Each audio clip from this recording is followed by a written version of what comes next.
안녕하세요. 이번 주 주식시장의 변동성과 시장 환경을 살펴보고 다음 주 시장 대응 시나리오를 만들어가는 주식 투자 힐링 명언 투자일기입니다.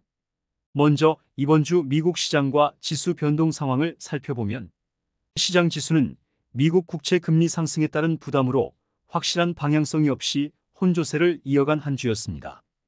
이번 주에 S&P 500은 0.96% 하락했고 나스닥은 0.16% 상승 마감했습니다. S&P 500은 목요일 0.21% 소폭 상승을 제외하고 하락을 이어간 한 주였으며 나스닥 지수는 소폭으로 상승하고 있지만 아직까지 전 최고점을 돌파하지 못하고 저항선에 부딪히고 있는 상태입니다. 이번 주의 호재로는 테슬라가 시장의 예상을 뛰어넘는 실적 발표가 있었고 미국 신규 실업보험 청구자 수가 감소하고 미국 10월 소비자 심리 지수 개선 등이 있었습니다. 악재로는 미 국채 금리 급등세가 고금리 장기화에 대한 우려를 증폭시켰으며 이스라엘의 이란 보복 우려로 육아 불안정과 확전 우려감 그리고 여전히 불확실한 미 대선 결과가 시장을 불안하게 했습니다.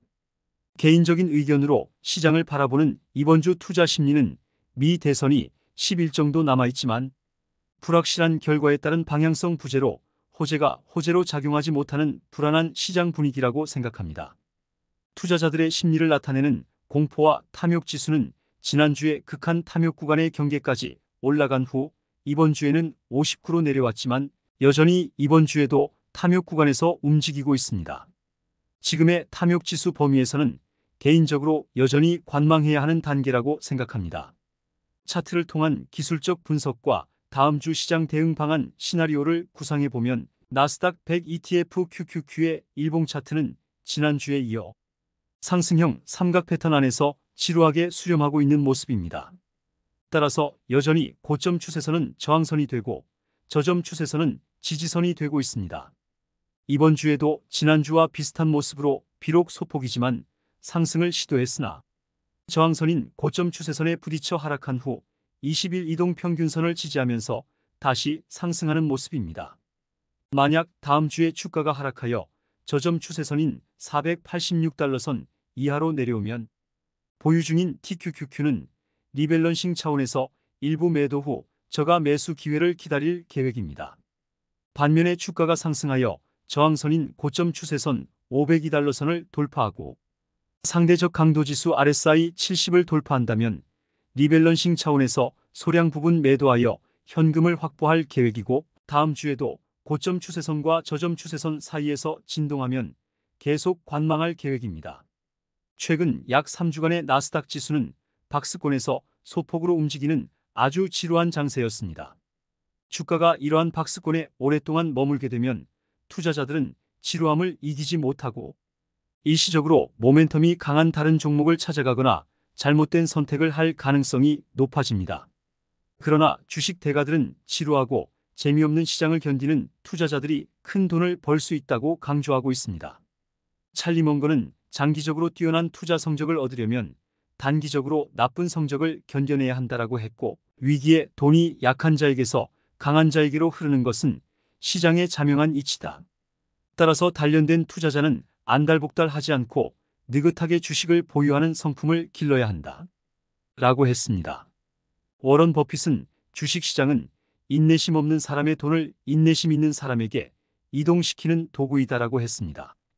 그리고 조지 소로스는 좋은 투자라는 것은 원래 지루한 것이다. 만약 투자가 즐겁다면 돈 벌 가능성은 높지 않을 것이다. 라고 했습니다. 10월 시장은 계절적 특성으로 주가가 하락하는 기간이지만 올해 10월은 그래도 하락은 하지 않고 지루하지만 박스권에서 흘러가고 있습니다. 주식의 미래 방향은 아무도 모르지만 어쩌면 얼마 남지 않는 미국 대선 결과를 기점으로 그동안 박스권에서 응축된 에너지가 상승으로 폭발할 수도 있을 것입니다. 투자자들을 더욱 힘들게 하는 것은 미디어의 영향도 있다고 생각합니다. 미디어는 주가가 하락하면 극도로 나빠질 가능성을 강조하여 투자자를 불안하게 하고 반대로 주가가 오르면 과장하여 앞으로 무한히 시장이 좋아질 것처럼 강조하여 투자자의 판단을 흐리게 할 가능성이 있습니다. 따라서 지나치게 뉴스 또는 다른 미디어의 영향을 받지 말고 팩트만 확인하면서 오직 시장의 결과에 따라 자신의 투자 원칙을 고수하는 것이 인내심 있는 투자자가 되는 최고의 길이라고 생각합니다. 언제나 구독자 여러분의 성공 투자를 기원합니다. 이상으로 이번 주의 시장 상황과 다음 주의 시장 대응 방안을 개인적인 생각으로 정리해 보았습니다. 오늘도 저의 영상을 끝까지 시청해 주셔서 감사합니다. 다음 주에도 한 주간의 시장 상황을 정리하고 시장의 결과에 따라 대응 시나리오를 준비하여 찾아뵙겠습니다. 여러분의 구독과 좋아요는 영상 제작에 큰 힘이 됩니다. 감사합니다.